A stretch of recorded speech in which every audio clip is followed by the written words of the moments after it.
Coming up on the Movie Film Show today, we're going to be taking a look at the trailer for A Quiet Place 2. We've also got news about a new George A. Romero project, a new Muppets project coming to Disney Plus this year, a whole host of casting news, and a brand new trailer for a new Netflix movie. But there's only one place to start this week, and that's yet again with Marvel.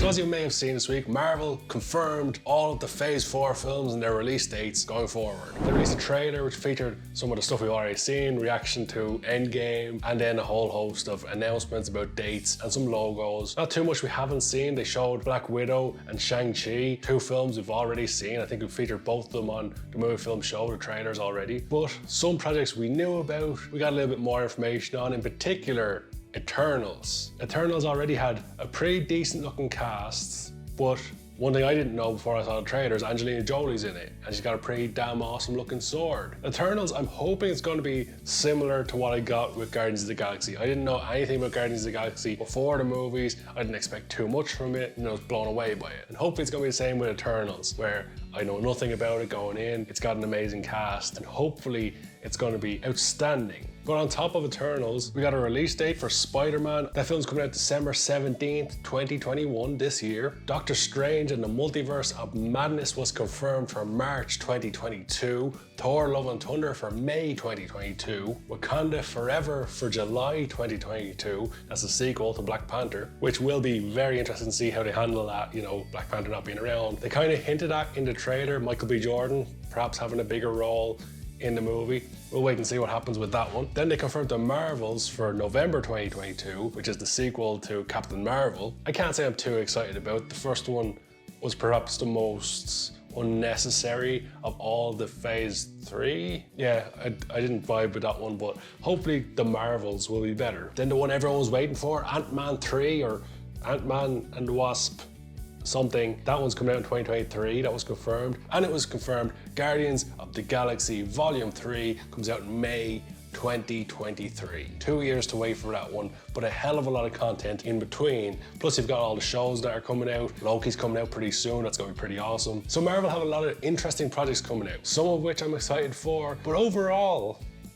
heading into Phase 4 of Marvel, despite loving WandaVision, not being a big fan of Captain and the Winter Soldier, Falcon and the Winter Soldier, I'm not that excited heading into Phase 4, even with everything they announced. I don't know why. I've loved all the Marvel stuff from the beginning. I even watched Iron Man 3. But for some reason, I just don't have that same passion behind it. Maybe I'm just done with it. Maybe I've seen too much. Maybe it's the same thing on repeat. Maybe it's just stretched a little too thin. Or maybe, as I mentioned when I talked about the Snyder cut of the Justice League, I'm just edging for a darker superhero movie.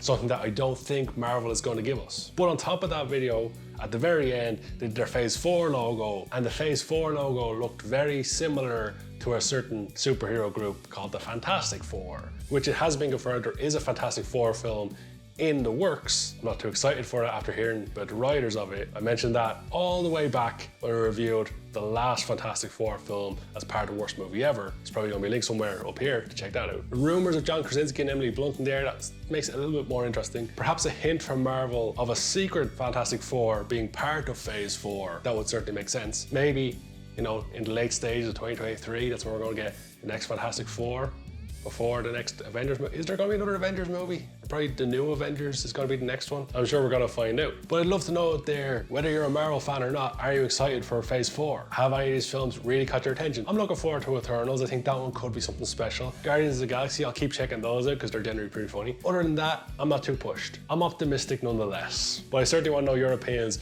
on Marvel Phase 4. With that being said and done, let's take a look at this week's movie news and trailer.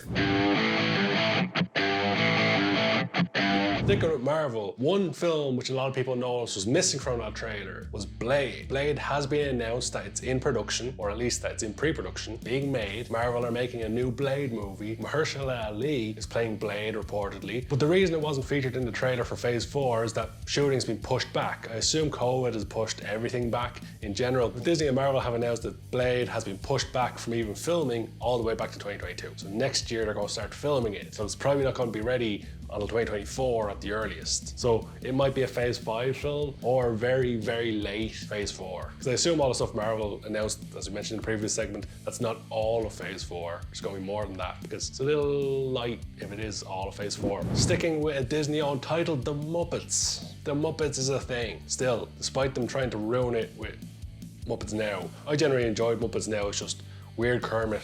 Somehow they got someone who couldn't do a Kermit impression to do Kermit's voice. It was really weird. But the Muppets, they're not done yet. They have a new special coming out on Disney Plus for Halloween. It's called The Muppets Haunted Mansion, which is strange that there's like a second Haunted Mansion reboot. But this time it's got the Muppets in it. It's coming out just in time for Halloween on Disney Plus, so keep an eye out on that one if you love the Muppets. And even if you don't, because the Muppets are awesome, you should love the Muppets. And speaking of a seamless transition, Amy Adams, she was in a Muppets movie. Well, now she's joined a movie called Finding the Mother Tree. So the story of Finding the Mother Tree is based on real-life, world-renowned scientist Susan Simard. She's a scientist who discovered that trees actually communicate through a series of underground fungi, which is kind of the basis between the whole tree thing in Avatar. Apparently James Cameron took a lot of inspiration from her work. The film is being produced by Jake Gyllenhaal. You've got Amy Adams starring in there based on real events. Seems like an interesting project. I'm a big fan of Amy Adams and I'll certainly be checking out this movie. In other casting news, John David Washington has joined a movie called True Love, which no, it's not a sequel to Malcolm and Marie, thankfully, because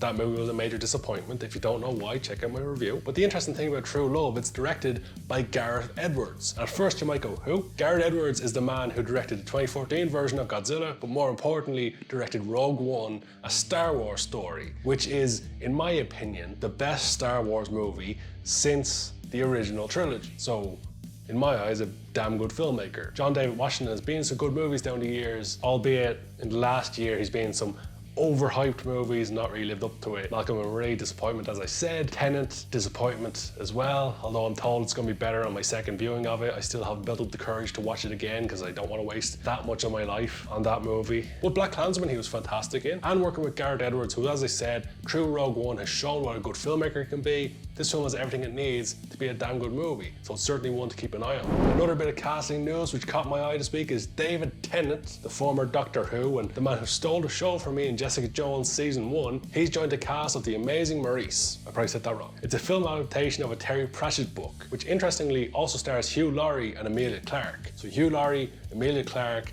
and David Tennant on a Terry Pratchett book movie. That should be a damn good movie. Again, one to watch. And an actor who I'll always feature on this show when there's news about him, Tom Hanks. It's been confirmed this week that Tom Hanks is going to feature in Apple TV Plus's next sci-fi movie, Finch. So it's set in a post-apocalyptic world. Tom Hanks supposedly, reportedly playing the last man on Earth type of thing. He plays an inventor who creates an android or a robot to take care of his dog. On the face of it, seems a bit meh, but we'll wait and see. Tom Hanks in there, some sci-fi elements in there, should be good, hopefully. One to keep an eye on, send that along. And a very, very interesting bit of movie news this week. If you're a fan of George A. Romero, which I'm sure a lot of you out there are, it's been confirmed this week that a new George A. Romero project is in production. Now, if you're a big fan of George A. Romero, you might be going, how? He died in 2017. Well, luckily, his wife has continued on his work and secretly has been in development with this project, trying to bring his final project to the big screens. The film he never got to finish. The project is called Twilight of the Dead and there's no release date quite yet, but it is in the works, it's in development. We're going to get another George A. Romero movie, at least one that he was developing before his untimely passing. But I've been talking a lot, I've been giving you all the casting news, so maybe it's time we take a look at a trailer. And a trailer that caught my eye literally 5 minutes before I started recording this is a trailer for a new Netflix movie called Awake. 15 hours ago, something happened. We don't know what caused it or why it occurred. But what we do know is that none of us can sleep. After 48 hours of no sleep, there's a loss of critical thinking. It's gonna be total chaos. Get in. Not for the first time today, I'm talking about a movie set in a post-apocalyptic world, or so it seems. People can't go asleep for some reason. I'm sure they'll explain it better in the movie. In the trailer, they didn't explain why people can't go to sleep, but they can't go to sleep, which leads to everybody going a little bit crazy and fears of everyone dropping dead because not getting any sleep. It's an interesting idea. I think it has to be handled with care, I guess, because it's one that could go one of two ways. It'll either be a very interesting, really cool movie, or like Stowaway, it'll be an interesting idea that they do completely wrong and make a terrible movie from that doesn't make any sense and is really stupid. But we'll wait and see. Netflix, they've been a bit hit and miss over the last year. They've had 1 or 2 good movies, they've had about 7 or 8 terrible movies and a lot of meh. And like always on this show, for any trailers or clips featured, there will be a full link listed in the description below so you can check out the full trailer all for yourself. But I'd love to know your thoughts on anything featured on today's show, whether casting news or the Awake trailer, or the trailer we're going to end on right at the end here. But before we wrap up and I send you off to The Quiet Place trailer, I'd really appreciate if you did me one little favor, and that's if you enjoyed today's movie film show, hit that subscribe button for new content every single Monday, Wednesday and Friday. With all that said, let's take a quick look at the brand new trailer for A Quiet Place 2.